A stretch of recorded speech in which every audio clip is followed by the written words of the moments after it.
Hello students, welcome to my YouTube channel chemistry Adda. तो आज का हमारा टॉपिक रहेगा एपीमरीकरण या एपीमराइजेशन।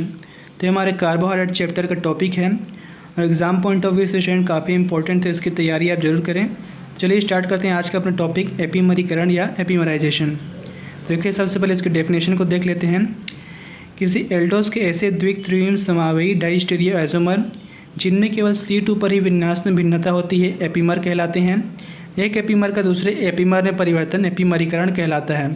तो कोई भी एल्डोज क्या होते हैं हमारा, ये अपना मोनोसैकेराइड का यूनिट होता है जिनमें 4, 5, 6 क्या होते हैं कार्बन युक्त श्रृंखलाएं आपस में क्या होती हैं, जुड़े होती हैं। ये हमारा एल्डोज क्या होती है, हमारा मोनोसैकेराइड के यूनिट होते हैं जिनमें 4, 5 या 6 क्या होती है कार्बन युक्त श्रृंखलाएँ आपस में जुड़े होती हैं। तो यदि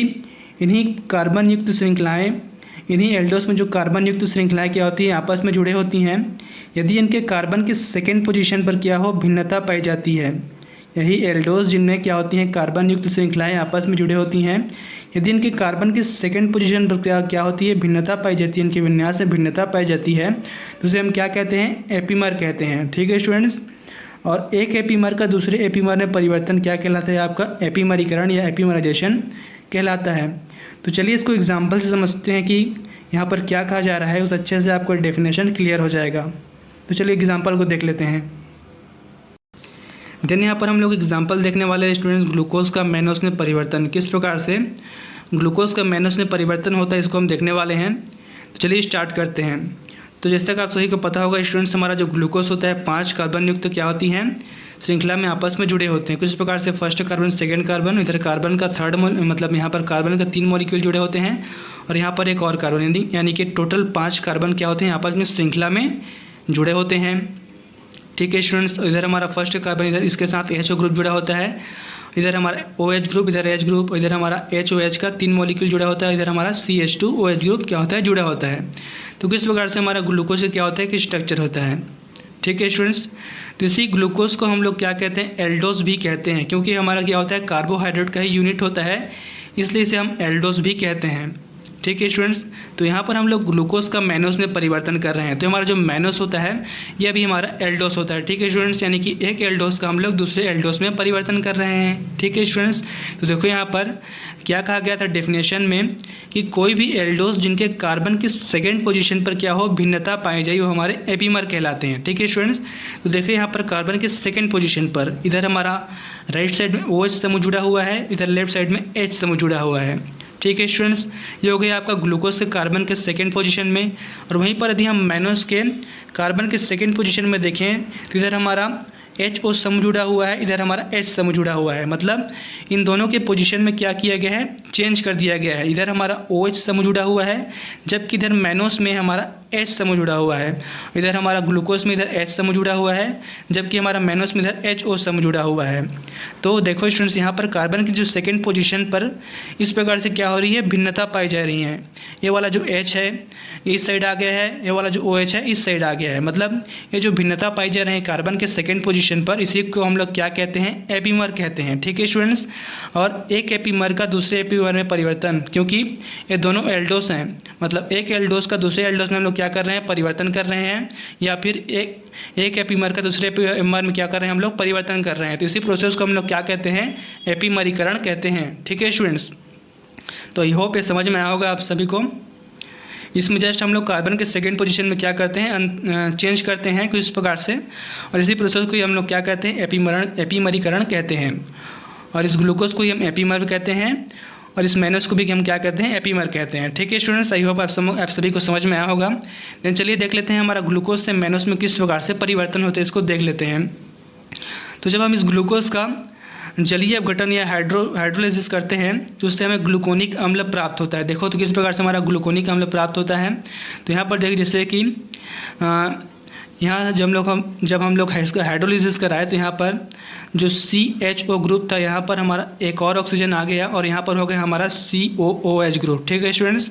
बाकी यहाँ पर हमारा जो OH ग्रुप था ये बाहर हो गया है, और यहाँ पर जैसे H था उसको एज इट इज़ लिखे हैं, और बाकी इधर ये दोनों एलिमेंट को क्या लिखे हैं, एज इट इज़ लिखे हैं, जिससे हमारा ग्लूकोनिक अम्ल का क्या हो गया है, फॉर्मेशन हो गया है। ठीक है स्टूडेंट्स।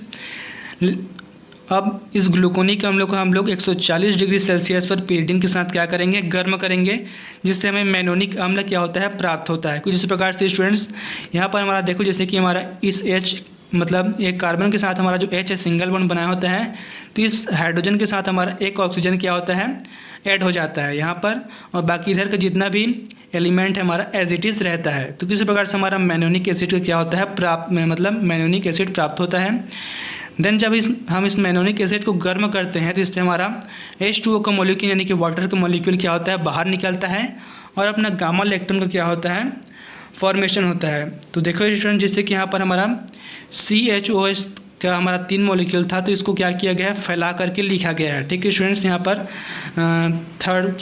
थर्ड मॉलिक्यूल में देखो CHOH का 3 मॉलिक्यूल था, तो इसको क्या किया गया है, फैला करके लिखा गया है। इसमें कन्फ्यूज़न मत होना आप लोग।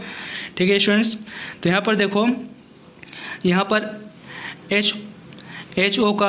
HO मॉलिक्यूल यहाँ से, और यहाँ पर हमारा जिसके 4th कार्बन से हमारा जो OH समूह जुड़ा होता है, यहाँ पर से हमारा एक H निकल करके हमारा H2O के रूप में क्या होते हैं, बाहर निकलते हैं, यानी कि वाटर के मॉलिक्यूल को बाहर निकलते हैं, और इस 4th कार्बन से हमारा ऑक्सीजन निकल करके इस कार्बन के पास क्या होता है, आ जाता है। ठीक है स्टूडेंट्स, तो किसी प्रकार से हमारा गामा इलेक्ट्रॉन क्या होता है, फॉर्मेशन होता है।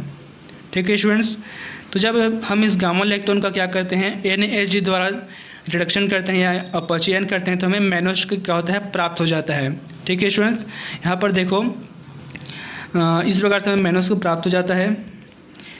यहाँ से हमारा एक H यहाँ पर आ जाता है, यहाँ पर बन जाता है हमारा CHO ग्रुप, और बाकी इधर हमारा कार्बन के राइट साइड में H ग्रुप, इधर हमारा HO ग्रुप, बाकी इधर हमारा CHOH का 3 मॉलिक्यूल, हमारा CH2OH का इधर 1 मॉलिक्यूल हमको मिलता है। तो किस प्रकार से अपना मैनोस क्या होता है, फॉर्मेशन हो जाता है। ठीक है स्टूडेंट्स, तो काफ़ी इजी स्टूडेंट्स, आप इसको कम से कम 4-5 बार इसको लिख करके देखोगे तो आपको आपके माइंड में अच्छे से क्लियर हो जाएगा। ठीक है स्टूडेंट्स, तो यहाँ पर देखा हमने स्टूडेंट्स, हमने ग्लूकोज से मैनोस में क्या परिवर्तन, किस प्रकार से अपना ग्लूकोज से मैनोस में परिवर्तन होता है। ठीक है स्टूडेंट्स, तो समझ में आया आप सभी को कि किस प्रकार से अपना एपीमर और एपीमरीकरण का प्रोसेस होता है।